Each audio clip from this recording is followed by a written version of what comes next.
देखिएगा अगला क्वेश्चन है आपके पास, निम्न पर संक्षिप्त टिप्पणियां करिए। आंसर नंबर आपका है ये 8वां। क्लियर। सवाल क्या कर रहा है, फ्रीडल क्राफ्ट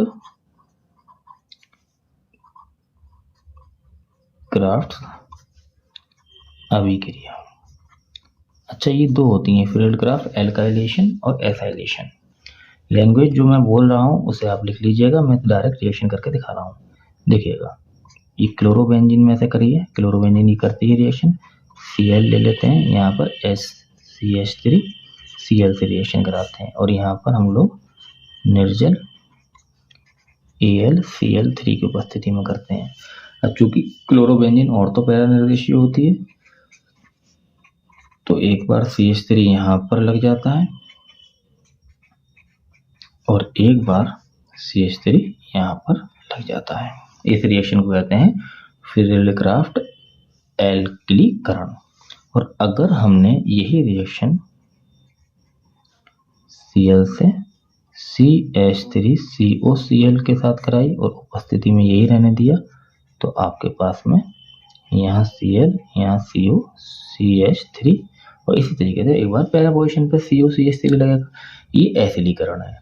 तो बस अब डेफिनेशन क्या लिखोगे, अगर ये रिएक्शन पेपर में आती है और टिप्पणी के रूप में मांगता है तो हम कहेंगे क्लोरोबेंजीन निर्जल AlCl3 की उपस्थिति में CH3Cl से रिएक्शन कर ऑर्थोक्लोरोटोलुइन और पैराक्लोरोटोलुइन बनाती है।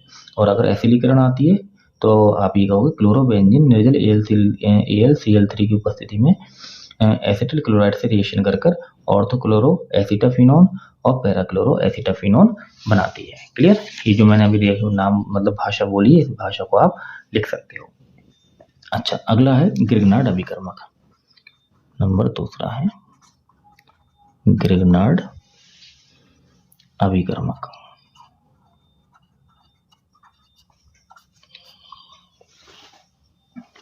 ग्रिग्नार्ड अभिकर्मक में क्या है कि आप लोग किसी एल्किल हैलाइड या एरिल हैलाइड की शुष्क ईथर की उपस्थिति में मैग्नीशियम धातु से क्रिया कराने पर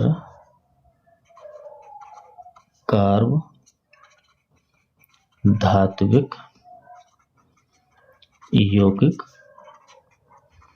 प्राप्त होते हैं, जिन्हें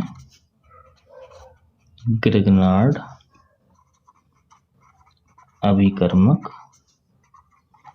कहते हैं। से ये हो गई आपके पास में लैंग्वेज। उतार लीजिएगा इसी तरीके से, कोई RX की रिएक्शन Mg से करा दीजिए, उपस्थिति में शुष्क ईथर लेंगे तो RMgX प्राप्त हो जाएगा। और अगर हमने C6H5X की रिएक्शन भी Mg से करा दी, उपस्थिति यही रहेगी तो C6H5MgX। दोनों ही आपके क्या है, कार्ब धातु के यौगिक हैं और दोनों को ही ग्रिग्नार्ड अभिकर्मक कहते हैं। फिर है मार्कोनिकॉफ का रूल। तीसरा है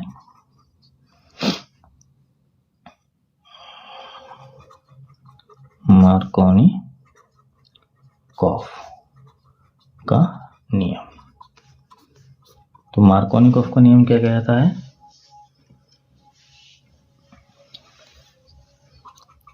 यदि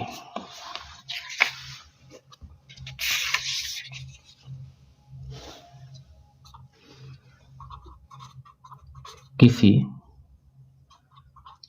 एल्कीन, और शर्त याद रखिएगा एल्कीन असम्मित होनी चाहिए, मतलब 3 कार्बन या उससे अधिक कार्बन वाली होनी चाहिए। एल्कीन का HBr या HCl या HI कुछ भी ले सकते हो, HBr से योग कराया जाए तो Br परमाणु उस कार्बन पर जाता है जहां हाइड्रोजन की संख्या कम होती है। अब जैसे एग्जाम्पल के बतौर अगर हम लें इसमें, तो जैसे मेरे पास कोई RCH2CH और इस तरीके से CH2 और यहाँ पर है Br, सॉरी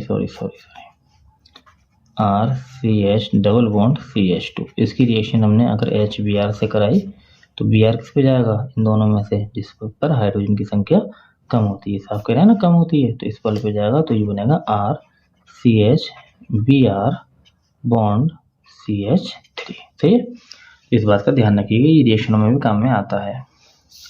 अच्छा, ये क्वेश्चन हो गया हमारे पास तीनों। इसके बाद में अगला क्वेश्चन है आपका, कैसे प्राप्त करेंगे फिनॉल से बेंजीन। देखिएगा आंसर नंबर आपका है ये 9। पहला क्या है, फिनॉल से बेंजीन। तो सिंपल सी रिएक्शन है और इम्पोर्टेंट भी है सवाल के लिए कि जब भी हम लोग फिनॉल यानी C6H5OH की रिएक्शन Zn से कराते हैं तो ZnO बन जाता है, ZnO और साथ में ये ऑक्सीजन हाइड्रोजन इसको मिल जाएगा C6H6, बेंजीन प्राप्त हो गई है। अगली है एथिल अल्कोहल से मेथिल अल्कोहल, ये एक स्टेप बड़ी रिएक्शन है, तो यहाँ लिख लेते हैं दूसरा एथिल अल्कोहल यानी CH3CH2OH। क्लियर। अब इसमें कार्बन कम करना है तो हम क्या करेंगे, इसका ऑक्सीकरण करेंगे Na2Cr2O7 प्लस H2SO4 से, तो ये बदल जाएगा एसिटाल्डिहाइड में CH3CHO और इसका पुनः ऑक्सीकरण कराया जाए इन्हीं चीज़ों से तो ये बदल जाएगा CH3COOH में। और इसकी रिएक्शन अगर हमने N3H से रिएक्शन करा दी H2SO4 की उपस्थिति में तो इससे प्राप्त होती है मेथिल एमीन CH3NH2। और इसकी रिएक्शन अगर हम लोगों ने NaNO2 प्लस HCl तक करा दिया तो इसमें हमें डायरेक्ट मेथिल अल्कोहल प्राप्त हो जाता है। तो इससे एथिल अल्कोहल से मेथिल अल्कोहल ये प्राप्त हो चुका है। अच्छा, अगली रिएक्शन है आपके पास में फिनॉल से पिक्रिक अम्ल, बहुत ही इंपॉर्टेंट रिएक्शन है बेटा ये। तीसरे नंबर पर है फिनॉल से पिक्रिक अम्ल। तो जैसे कि ये फिनॉल है आपके पास OH, इसकी रिएक्शन HNO3 से कराते हैं और उपस्थिति में लेते हैं सांद्र H2SO4। अच्छा, एक बात याद रखिएगा, ये रिएक्शन में आपसे ऐसे भी पूछ सकता है क्या होता है जब फिनॉल तनु HNO3 से रिएक्शन करता है, तब पिक्रिक अम्ल नहीं बनेगा, जब सांद्र से करेगा तभी पिक्रिक अम्ल बनेगा। सही है, तो ये बात आप यहाँ पर याद रखिएगा, सांद्र होना चाहिए। तो पिक्रिक अम्ल बन जाएगा यहाँ पर OH, यहाँ एक NO2 नीचे और एक NO2 यहाँ पर, दोनों ऑर्थो पोजीशन के लिए जाती हैं और एक पैरा पोजीशन के लिए जाती है। कभी कभी IUPAC नेम भी पिक्रिक अम्ल का मांग लेता है, तो IUPAC नेम होता है 2,4,6 ट्राई नाइट्रोफिनॉल। क्लियर। अच्छा, अगला है फिनॉल से 2,4,6 ट्राई ब्रोमोफिनॉल। तो चौथे नंबर पर है फिनॉल ही ले लेते हैं, OH रिएक्शन कराएंगे आप Br2 से और उपस्थिति में H2O। क्या होता है जब ऐसा करके सवाल आया हुआ है, ये क्या होता है जब फिनॉल ब्रोमीन जल से अभिक्रिया करता है, तो कुछ नहीं, आपको एक यहाँ पर OH लिखना है, यहाँ Br, यहाँ Br और यहाँ Br। देखिए 2,4,6 ट्राइब्रोमोफिनॉल, ये हो गया। अब 5वें नंबर पे जो रिएक्शन है वो मांग रहा है आपसे 1 ब्रोमो प्रोपेन से 2 ब्रोमो प्रोपेन। तो पहले तो प्रोपेन लिख लेते हैं CH3 CH2 CH2 और Br। तो पहला काम हम लोग क्या करते हैं कि OH से रिएक्शन कराते हैं, वो भी एल्कोहलिक।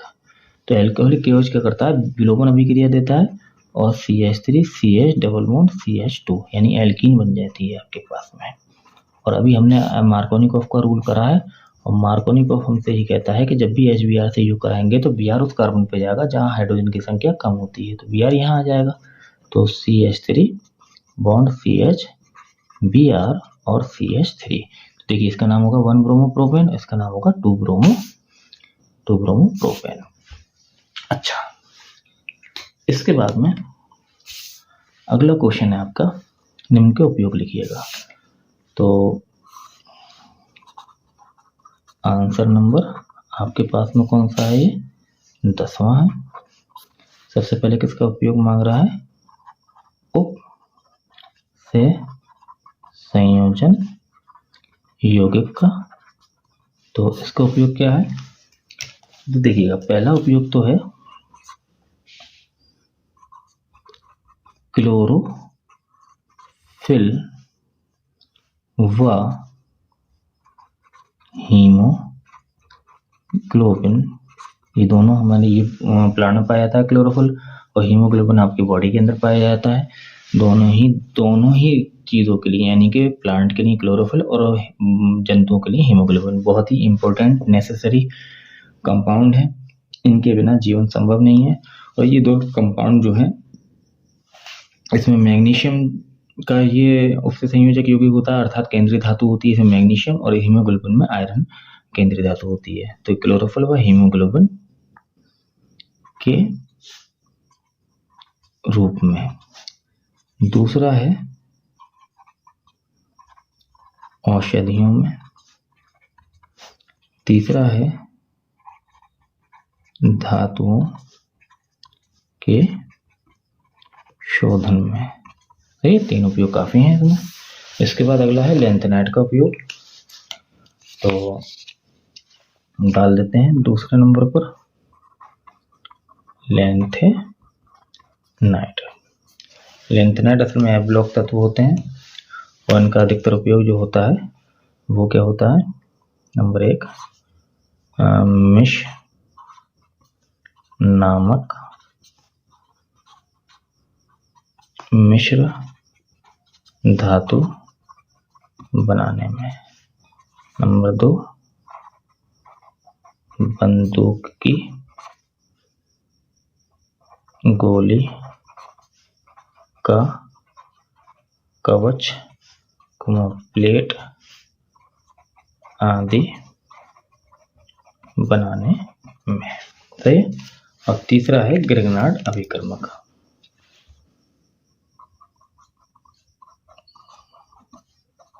ग्रिग्नार्ड अभिकर्मक।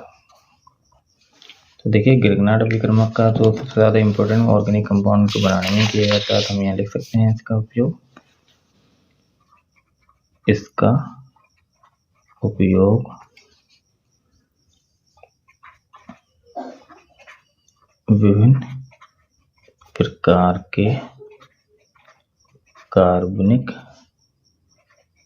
यौगिकों के संश्लेषण में किया जाता है। क्लियर? अब इस तरीके से आपके पास आज जो है केमिस्ट्री टेस्ट का सेट बी सेकंड कंप्लीट होता है। अब इसके 2 सेट बचते हैं, सी सेकंड और डी सेकंड। अगली वीडियो में उसे भी हम लोग सॉल्व कर लेंगे। क्लियर?